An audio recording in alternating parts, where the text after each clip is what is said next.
Hey guys, tonight we begin with the elegant, disciplined, and often brutally unforgiving world of feudal Japan.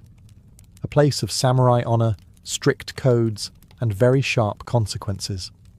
It's the land of cherry blossoms, beautiful poetry, and a daily routine that would absolutely break most of us by lunchtime. So before you get comfortable, take a moment to like the video and subscribe, but only if you genuinely enjoy what I do here. And let me know in the comments where you're tuning in from and what time it is for you. It's always fascinating to see who's joining us from around the world. Now, dim the lights, maybe turn on a fan for that soft background hum, and let's ease into tonight's journey together. In feudal Japan, you don't wake up and choose your path. You wake up and it's already been chosen. By birth, by blood, and by people who've been dead for 6 generations. Your role in society isn't a suggestion. It's a life sentence. Were you born into a samurai family? Lucky you. You're now responsible for the blade, the bow, and 10,000 ways to sit properly in front of your lord. Born a peasant? Congratulations. You'll be spending the next 40 years ankle deep in mud, and your children will too. Forever. There is no resume. There is no start your own business. You're either a samurai, peasant, artisan, or merchant, and once you're placed, you stay there. Trying to jump ranks isn't just frowned upon, it's punishable. You don't climb the ladder in feudal Japan. You bow to it. And we haven't even gotten to the ETA, the untouchables. These are the people who deal with death. Butchers, executioners, leather workers. Society needs them, but pretends they don't exist. They're like ghosts with jobs. Important jobs. But ghosts. Even within classes it gets worse. Let's say you're a merchant, which sounds decent, right? You've got coin. But in feudal Japan, you're near the bottom. Why? Because you make money without labour, which is considered morally shady. Yes, you're literally too efficient to be respected. Meanwhile, the peasants are taxed so hard on their rice that if they cough up too much, they starve. If they hide some to survive, that's treason. Heads roll, often. Samurai, you've got honour, but you're living in constant fear of disrespecting your lord, your ancestors, your tailor, or your sword by accidentally sneezing at the wrong time. Women? You didn't even ask. But no, you're not getting out of this either. Whatever your class is, your freedom ends where your father's opinion begins. You'll marry who you're told, obey whom you must, and thank the heavens if you're allowed to learn poetry. So yes, you're born, assigned a costume and a script, and shoved onto the stage of society whether you want to perform or not. It's elegant, poetic, and crushingly inescapable. And that's all before you've had breakfast. You might think feudal life was all grit and grime. But Japan took cleanliness seriously, painfully seriously. In fact, it was practically a religion, which sounds lovely until you experience it in winter. You begin your day by washing, not in a cozy tiled bathroom with a warm towel and cucumber soap, but at a stone basin filled with ice-cold water fetched from a well or stream. There's no heating, there's no negotiating. You splash your face and arms, shivering as if the ancestors are punishing you for having pores. Soap? Only if you're rich. And even then, it's made from ash or rice bran and smells like something a monk invented as a test of character. In rural areas, the local bathhouse, if you're lucky enough to have one, becomes the heart of hygiene. The communal cento is heated by firewood and filled with villagers. And by communal, we mean absolutely no privacy whatsoever. You bathe next to your neighbours, boss, future in-laws, and maybe your landlord, completely naked, in silence, pretending this isn't awkward. You scrub first, then soak. Cleanliness is sacred. Dirtying the bathwater, social suicide. But if you're not near a bathhouse, then you wash what you can, when you can. You clean your teeth with salt or a twig. Your nails are kept neat. Your clothes are regularly aired. You do this not because it's trendy, but because being unclean is seen as shameful, spiritually and socially. And if you're a samurai, multiply the pressure. Your lord might inspect you, head to toe, at any time. Dirty fingernails? Dishonor? Wrinkled robe? Disrespect? Too much body odor during a bow? You might not get back up again. Women? Expected to smell like cherry blossoms and discipline. Bathing is ritualized, skin care is practiced with military precision, and hair is maintained in elaborate styles that take hours. Also, you can work a rice mortar and still look dignified doing it. So yes, feudal Japan was clean. Very clean. But it came at a price. Freezing water, endless grooming, and the constant, soul-shrinking awareness that someone was definitely judging your foot hygiene. Let's say you're born into the warrior class, the samurai. Sounds cool, right? Fancy swords, silk robes, poetic sword fights under cherry blossoms. Now let's talk about the fine print. Being a samurai in feudal Japan isn't about swinging a katana and shouting for honor. It's about never ever screwing up. The entire framework of your life is governed by Bushido, the way of the warrior. A code of conduct so strict, even your ancestors are nervous. You don't live for yourself. You live for your daimyo, your lord. His word is law. His moods are weather patterns. And your job is to serve him with such loyalty that you'd rather die horribly than disappoint him mildly. No pressure. Disobedience? Dishonor? Failure? Dishonor? Raising your voice inappropriately? Dishonor? Looking at the wrong person sideways during a tea ceremony? You guessed it. Dishonor. And dishonor isn't something you walk off. It's something you're expected to atone for, usually with your own intestines. That's not a metaphor. That's seppuku, the ritual suicide expected of disgraced samurai. You kneel, pull out a short blade, and let's stop there. You get the idea. This wasn't rare. It was a respected, even celebrated way to preserve dignity. Mess up badly enough, and your lord might give you a short blade and a quiet room and say, you know what to do. On top of that, samurai were expected to train constantly. Swordsmanship, archery, horseback riding, strategy, calligraphy, poetry, all while maintaining perfect posture and the expression of a man who's never known joy, just a deep sense of obligation. Laughing too loud, unrefined, showing fear, weakness, getting emotional, shameful. Your clothes are precise, your sword must be spotless, and your conduct must be so honourable it makes other people uncomfortable. And if you ever raise your sword in anger without cause, insult a superior, or lose a duel, you don't just lose, you lose everything. Being a samurai isn't about glory, it's about discipline, silence, and surviving each day without blinking wrong.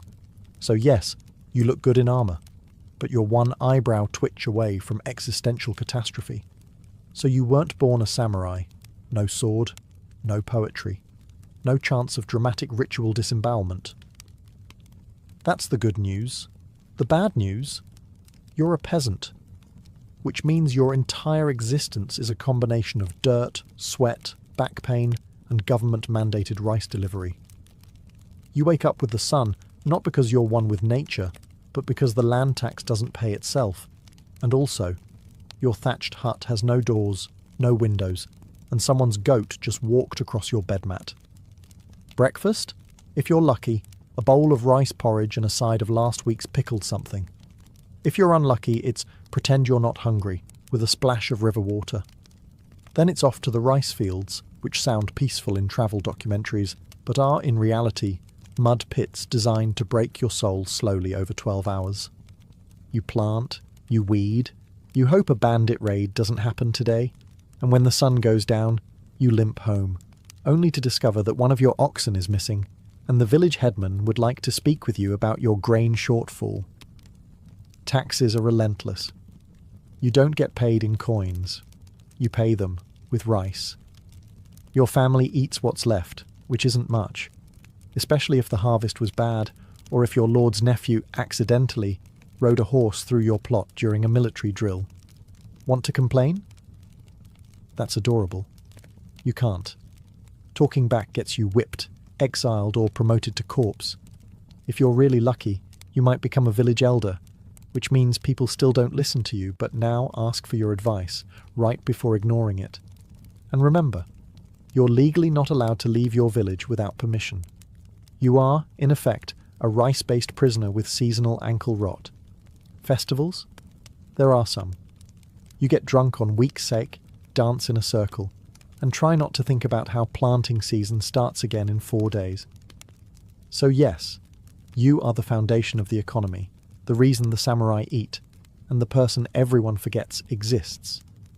And no, you do not get a day off. Because feudal Japan believes in hard work, generational suffering, and keeping expectations extremely, extremely low. You're hungry. Of course you are.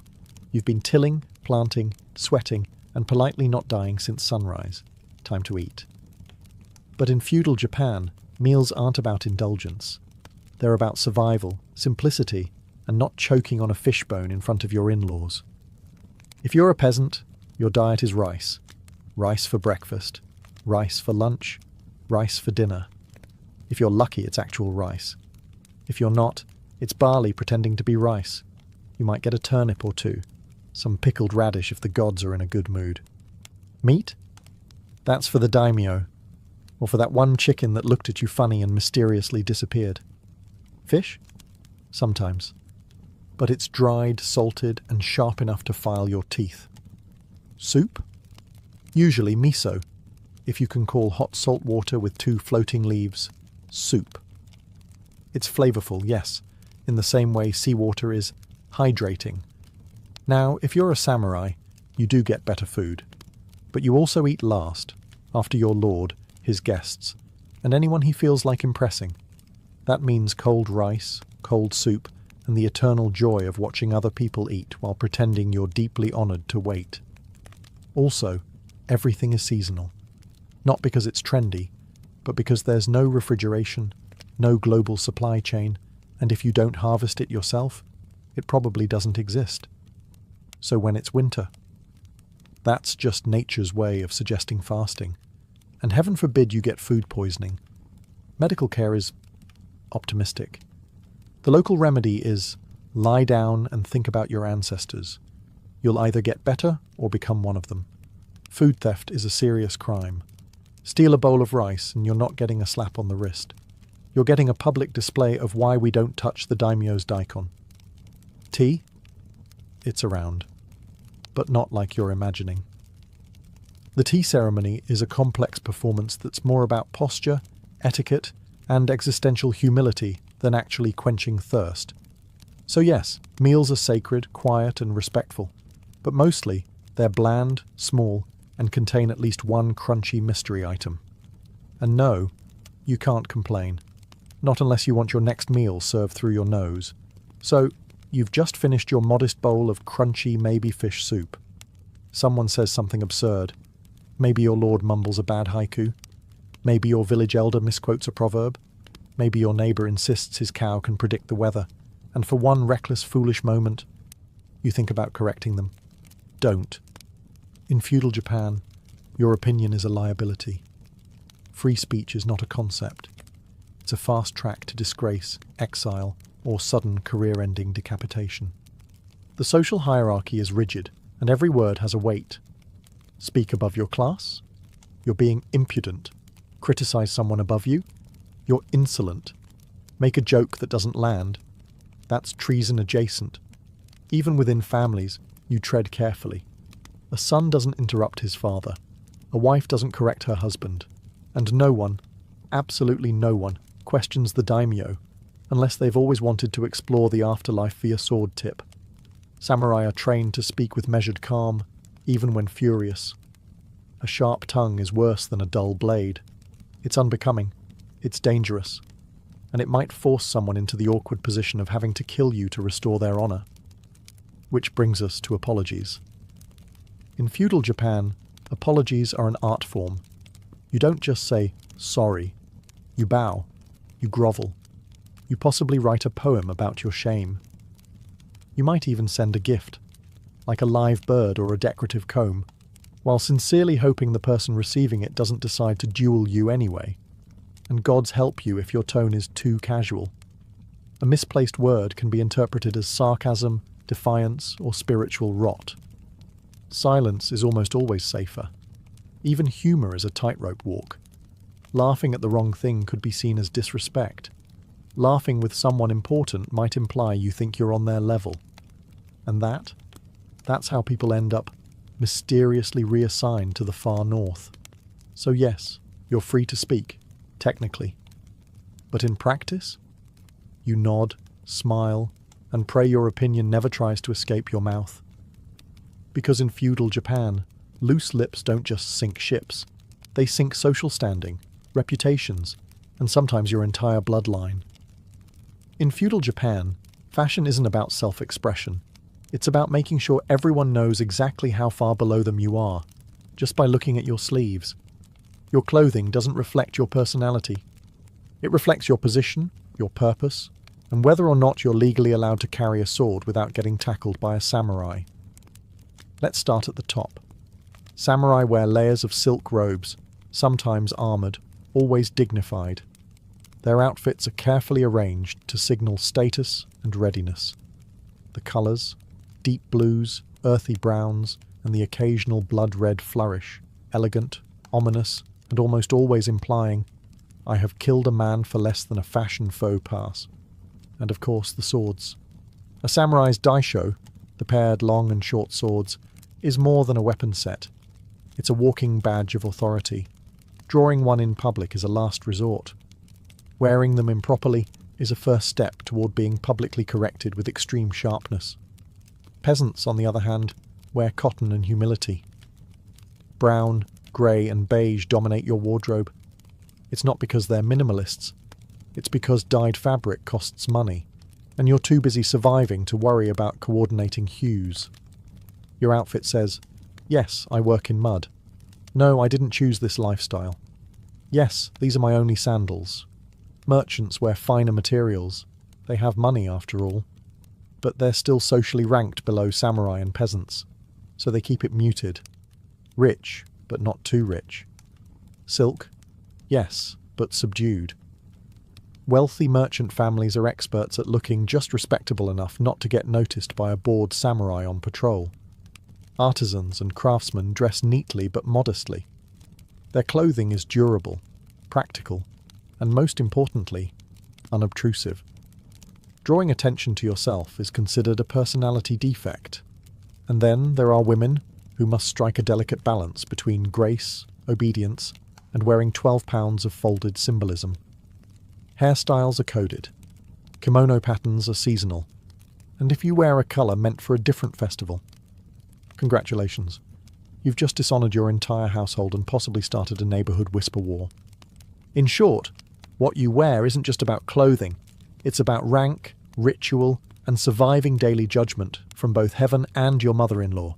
So, you're imagining moonlit walks beneath cherry blossoms, whispered poetry under paper lanterns, perhaps a dramatic kiss between a samurai and a forbidden princess.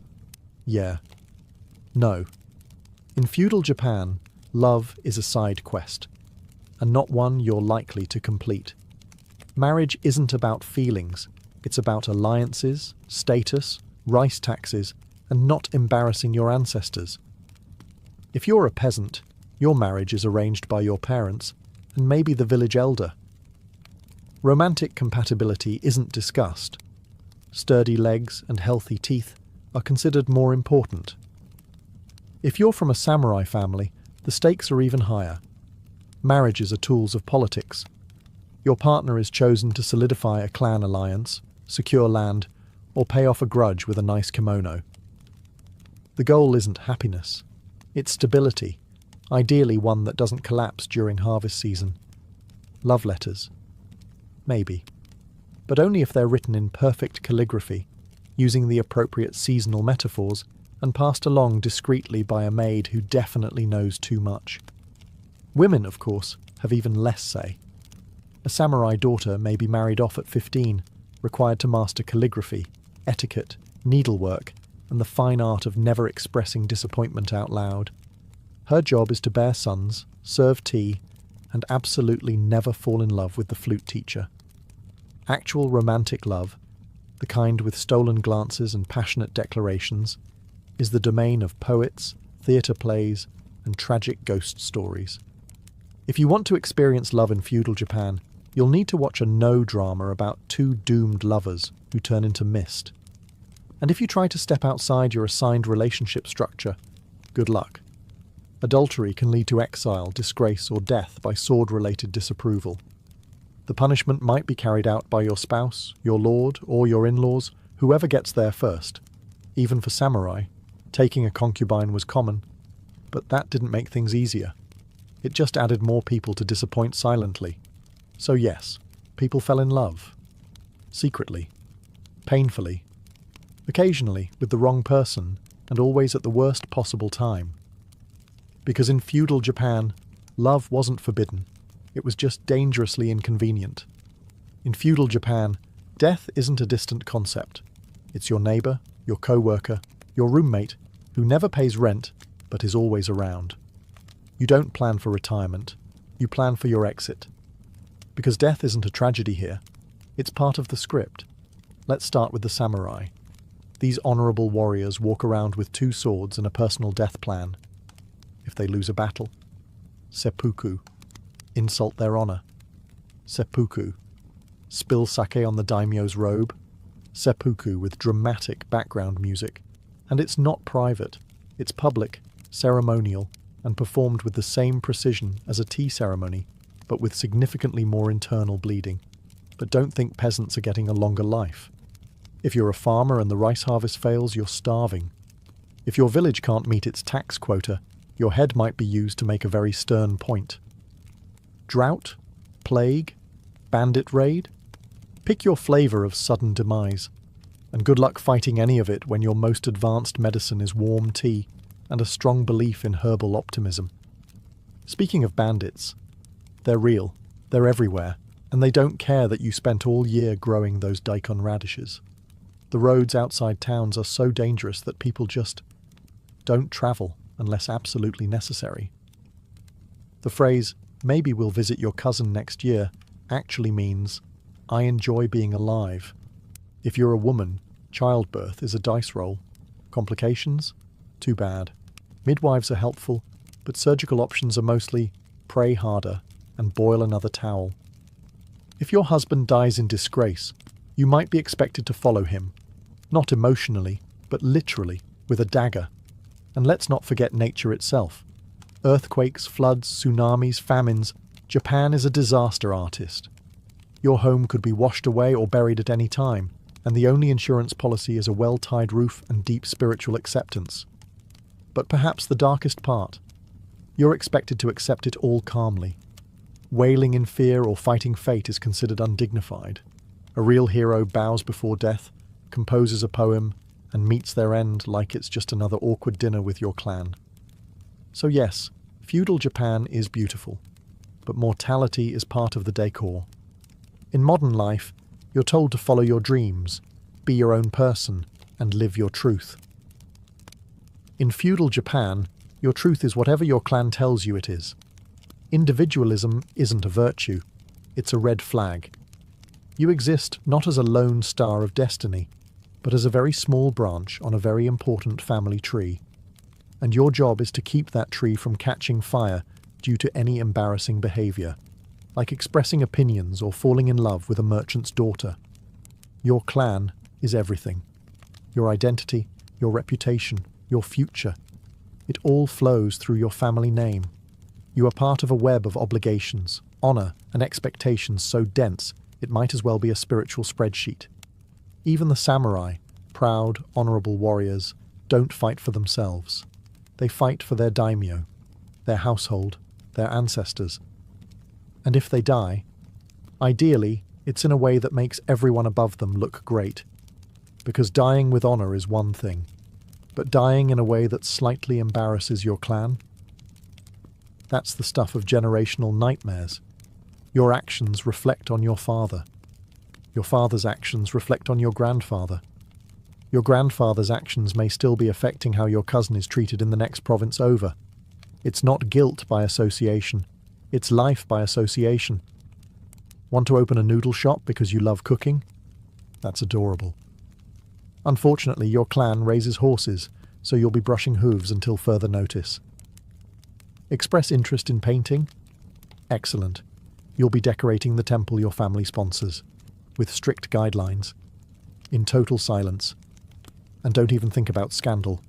One poorly timed affair, drunken incident, or public poem with too much sass, and the shame hits everyone.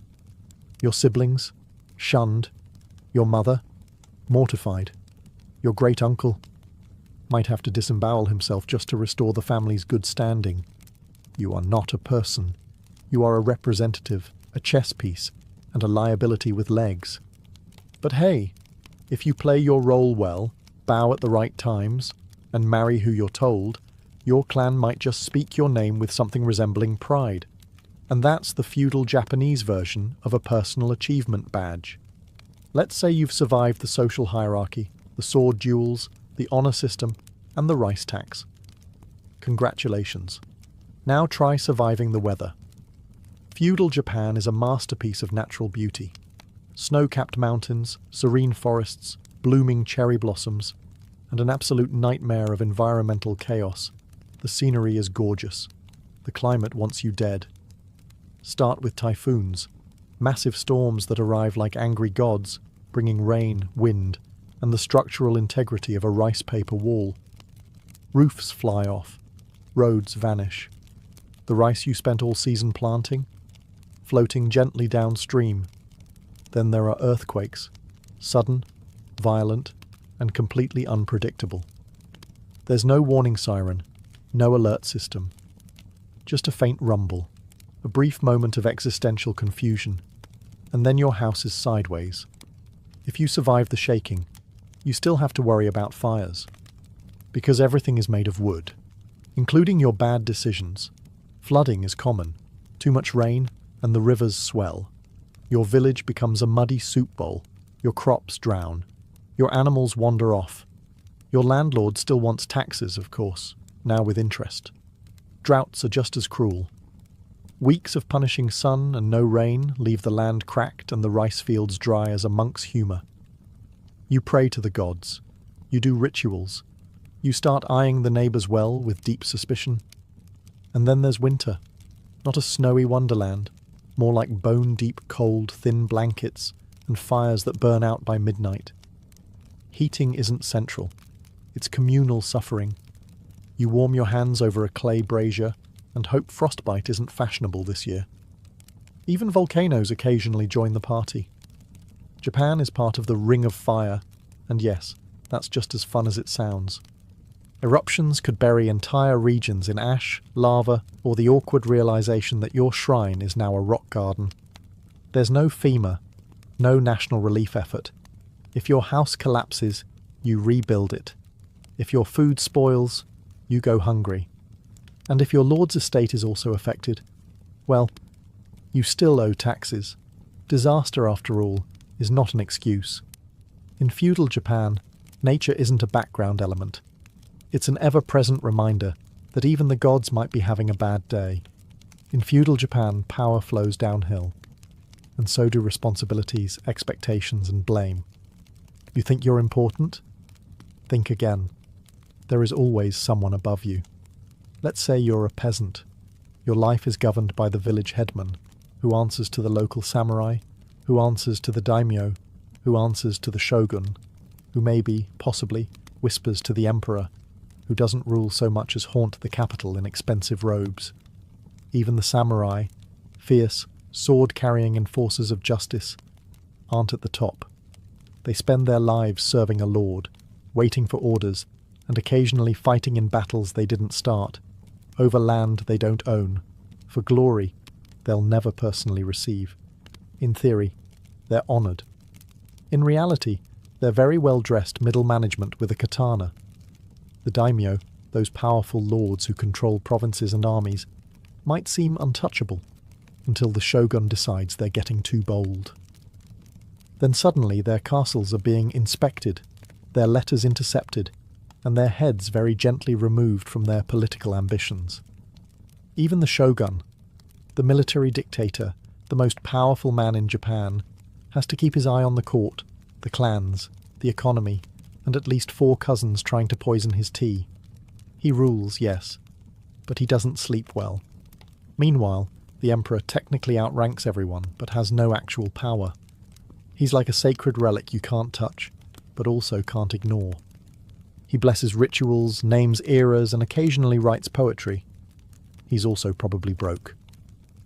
This hierarchy isn't flexible. You don't climb it. You are placed, and you stay put, like an overly obedient bonsai tree. Ambition isn't admired. It's feared. The higher you rise, the closer you get to a sword in your back. Respect is demanded upward, and authority is enforced downward. Orders are obeyed, not discussed. Disagreements are dangerous. And any hint that you think you're above your station? That's not ambition. That's a death wish in formal attire. So wherever you are, peasant, merchant, samurai or lord, someone above you controls your fate, and someone below you is hoping you trip. In feudal Japan, what you learn, and whether you learn anything at all, depends entirely on where you sit on the social ladder. Spoiler: if you're near the bottom, the ladder is mostly invisible and occasionally on fire. Let's start at the top. Samurai children. They're the lucky ones. From a young age, they're trained in reading, writing, swordsmanship, etiquette, poetry, archery, horseback riding, and the ancient art of looking unimpressed at all times. A samurai boy learns how to compose a death poem by 14. You are just figuring out cursive. Their education is rigorous, but with a clear purpose: to serve, protect, and not embarrass the clan. They study Chinese classics, Bushido principles, and how to bow so precisely that the gods take notes. Then there are merchant and artisan families. They get some education, usually math, record keeping, maybe a bit of reading, but only what's necessary for business. You're not reading Confucius. You're learning how to calculate the cost of pickled turnips in bulk. Practical? Yes. Glorious? Not really. Peasant children? Education looks like this. This is a hoe. This is rice. Now start working before the sun beats us to it. Your parents teach you how to farm, how to survive, and how to politely not die in front of the tax collector. Literacy is rare. Schooling is a luxury. The only scroll you'll read is the one nailed to a tree explaining why your taxes just went up again. And girls?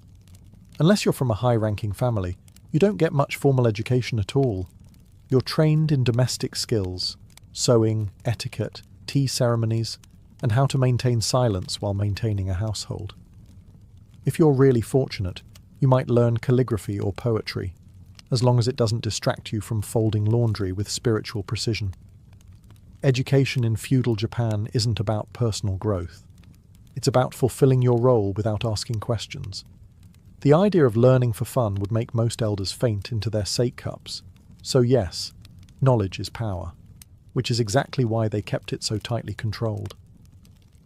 Feudal Japan is a land of breathtaking aesthetics.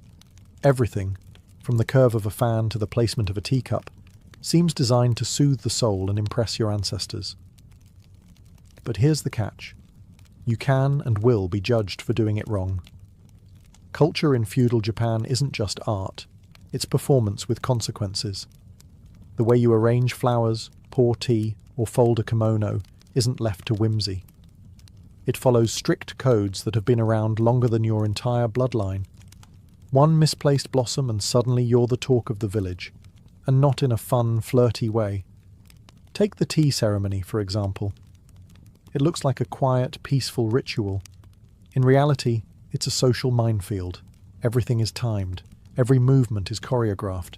The guest must sit just so, turn the cup twice, express humble gratitude, and drink in silence, all while mentally calculating whether they've bowed too early, too late, or too enthusiastically. Make a mistake? At best, it's awkward. At worst, it's seen as a character flaw, or a moral failing passed down from your disgraceful great-granduncle. Then there's calligraphy, a beautiful form of expression, right? Wrong. It's a test of discipline, personality, and the alignment of your inner spirit. That brushstroke isn't just ink, it's a reflection of your soul's posture. Messy handwriting? Might as well wear a sign that says emotionally unstable and bad at bowing. Even poetry is dangerous. You don't just write a haiku, you write it in the proper season, on the correct type of paper, using metaphor that references both nature and your emotional landscape without getting too personal. Too passionate? You lack refinement? Too dry? You're spiritually cold? Too clever? You're showing off, and now no one's inviting you to the moon viewing party. Culture here is a delicate game. You participate not to relax, but to prove that you are composed, refined, and deeply, deathly afraid of appearing uncultured. Beauty in feudal Japan isn't effortless.